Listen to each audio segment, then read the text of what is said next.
1,00,000 మంది శివభక్తులతో కలిసి మహారుద్రాక్ష పూజలో పాల్గొనండి. వెంటనే కాల్ చేసి మీ పేరును నమోదు చేసుకోండి. నమస్తే, welcome back to Suman TV. Texas లో ఉంటున్న ప్రతి భారతీయుని వెళ్ళగొడతాం. ఫ్లోరిడా రిపబ్లికన్ పార్టీ నాయకుడి వివాదం ఏంటి? మెడికల్ డిపోర్టేషన్, అమెరికాలో ఉంటున్నటువంటి ఎన్ఆర్ఐలకు కొత్త చిక్కు. మరి L1 వీసాతో వచ్చి H1B వీసాకి చేంజ్ అవ్వచ్చా? ఏ టెక్నాలజీతో అమెరికన్స్ కి టాలెంట్ కొరత ఉందా?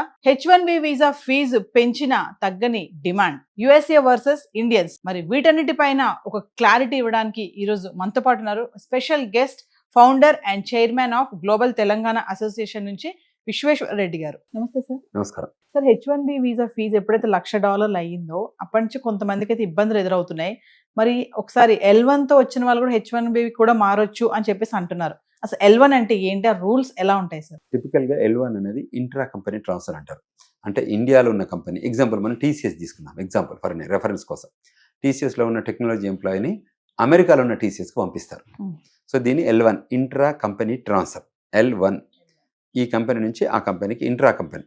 L1 లో ఎక్స్ట్రాడినరీ ఎబిలిటీ ఉంటే మనకు చేస్తారు. L1 కి అడ్వాంటేజ్ ఏంటంటే L2 అని ఉంటుంది, అంటే డిపెండెంట్. ఇమీడియట్గా వాళ్ళకి వర్క్ పర్మిట్ వస్తుంది. అంటే ఎవరైనా ఇక్కడ నుంచి TCS నుంచి వెళ్ళిన వాళ్ళు ఎవరైనా ఉంటే వాళ్ళ వైఫ్లకి H4 డిపెండెంట్, H1కి H4 ఎలానో L1కి L2 అలాగనే. H1 primary skilled worker, H4 dependent. So అంటే ఫ్యామిలీ స్పౌస్కి H4 వస్తుంది. L1 కూడా ఇంట్రా కంపెనీ ట్రాన్స్ఫర్ ద్వారా వెళ్ళే వాళ్ళకి L2 అని ఉంటుంది. L2కి కూడా EAD వస్తుంది. సో వాళ్ళు కూడా వర్క్ చేయొచ్చు డే 1 నుంచి. చాలామంది TCS, విప్రో, ఇన్ఫోసిస్ వాటి నుంచి వెళ్ళే వాళ్ళంతా L1 ద్వారా వెళ్తారు. సో ఈ మధ్యన ఏమైనా H1 ఇష్యూస్ వచ్చి ఎటువంటి కన్సర్న్స్ ఉంటే వాళ్ళు L1లోకి వెళ్ళొచ్చు అనేది ఒక చర్చ జరుగుతుంది. వెళ్ళాలనుకున్నా వెళ్తారు. కాకపోతే గ్రీన్ కార్డుకు ట్రాక్ మాత్రం మళ్ళీ H1 ట్రాకే. L1 నుంచి వెళ్ళడానికి L1 చాలా rare, very rare. Plus L1 నుంచి వెళ్ళినా కూడా EB1 చేస్తారు. EB1 కేటగిరీలో చేయాల్సి వస్తుంది. అటువంటి ఇష్యూస్ ఉన్నప్పుడు కొన్ని అడ్రస్ చేసుకోవాల్సి వస్తుంది. ఓవరాల్గా చేస్తే people are started utilizing L1 track. So అంతకంటే ముందు బ్లాంకెట్ L1 ఉండేది. సో అదైతే నేమ్స్ లేకుండా L1 ఇచ్చేవాళ్ళు, తర్వాత నేమ్స్ యాడ్ చేసేవాళ్ళు అంటే అప్రూవల్ కోసం. సో అటువంటి లైన్ ఆఫ్ సైట్ ఉంది. సో ఆల్వేస్ వరప్రదాయిని అంటారు L1. సో ఇప్పుడు ఈ టైంలో సో అంచేత H1 to L1 కూడా ఆపర్చునిటీస్ ఉన్నాయి. తర్వాత అది కోటా టైంలోనే L1 to H1కి రావడానికి, అంటే చాలా కంపెనీస్ L1 మీద ఉన్న వాళ్ళు H1 మీదకి రావాలంటే కోటా టైంలో మార్చొచ్చు. ఇప్పుడు పడితే అప్పుడు H1 కిందకి మార్చడానికి లేదు. సో అది ఒక ప్రాసెస్ ఉంది. దాన్ని మేము కూడా we are doing from our law office. Companies చేయాలి, మేము only facilitator to the departments. So processing మొత్తం కంపెనీస్ చేయాల్సి ఉంటుంది. ఏదైతే మేము గవర్నమెంట్తో వర్క్ చేసి మేము టేక్ కేర్ చేస్తాం. L1 ప్రాసెస్ ఎలా ఉంటుంది సార్? L1 ప్రాసెస్ 7 years ఉంటుంది H1కి. H1 లాగా H1 ఎట్లా 3 years 6 years ఎలా ఉంటుందో L1 అనేది కొన్నిసార్లు బ్లాంకెట్ L1 ఉంటుంది, కొన్నిసార్లు straight forward on the names L1 ఉంటుంది. L1 కూడా డ్యూరేషన్ వైజ్ చూస్తే 7 సంవత్సరాలు. సో 7 సంవత్సరాల్లో వాళ్ళు మా గ్రీన్ కార్డ్ కోసం వెళ్ళినా H1కి వెళ్ళినా వాళ్ళకి ఓ ఇబ్బంది ఏం లేదు. సో అక్కడ there lot of people are settling with their own green cards or visa types. అంటే L1 నుంచి H1కి వెళ్ళొచ్చు, కానీ గ్రీన్ కార్డ్ కావాలంటే ఖచ్చితంగా మళ్ళీ H1 నుంచి రావాలి. కరెక్ట్, అంతే కదా సార్? కరెక్ట్. ఇప్పుడు ఈ లాటరీ సిస్టమ్ కూడా L1 వీసా ఉండదు అంటున్నారు. Lottery only H1Bకి, only H1B. L1 కి అయితే ఉండదు. L1 intra company, company to company transfer కదా. ఇప్పుడు H1B వీసా కావాలనుకున్న వాళ్ళు త్రూ L1 ద్వారా వచ్చే ఛాన్స్ అయితే ఉన్నాయి. L1 మీద లోపల కంట్రీలోకి ఎంటర్ అయిన వాళ్ళకి, తర్వాత కంట్రీ లోపల ఉన్నప్పుడు కూడా మేము H1 చేసాం చాలా మంది. ఓకే, చేంజ్ ఆఫ్ స్టేటస్ అంటారు దాన్ని. చేస్తే వాళ్ళకి H1 వచ్చింది. అచ్చా, అంటే ఎలాంటి వాళ్ళు దీన్ని మార్చుకోవచ్చు సార్? ఎట్లా? ఓన్లీ కంపెనీస్ ఉండాలి. Okay, intra company transfer L1 program లో TCS, విప్రో, ఇన్ఫోసిస్ అనేది టాప్ నాచ్ కంపెనీస్.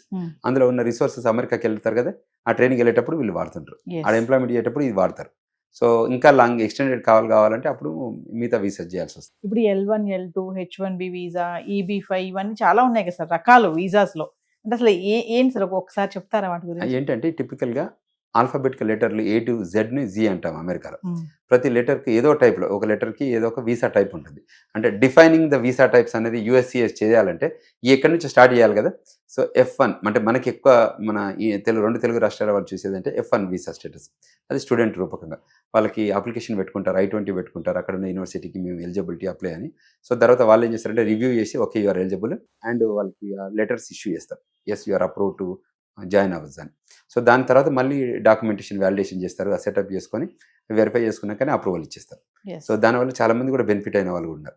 ఎవరైతే ఇండియా వస్తారో సార్, ఇప్పుడు H1B visa interview post phone చేస్తున్నారు కదా, మరి వచ్చిన వాళ్ళు మళ్ళీ తిరిగి వెళ్ళాలి అంటే ఎలా? మరి ఇప్పుడు వీసా వచ్చే వరకు వెయిట్ చేయాలి, ఇంకా అక్కడ అయిపోవాల్సిందే, స్ట్రకప్ కావాలి.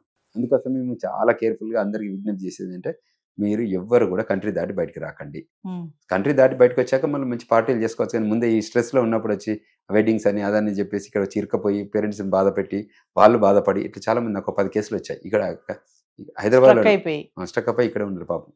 సో వాళ్ళందరినీ మేము ఇప్పుడు అడ్రస్ చేస్తున్నాం, ఇట్లా what best we can bring them back to the United states. Okay, అంటే వాళ్ళు మళ్ళీ ఇచ్చే వరకు ఉండిపోవాల్సిందే వాళ్ళు అక్కడ. ఎస్ ఎస్ స్ట్రక్ అంతే 100%. There is no second to it.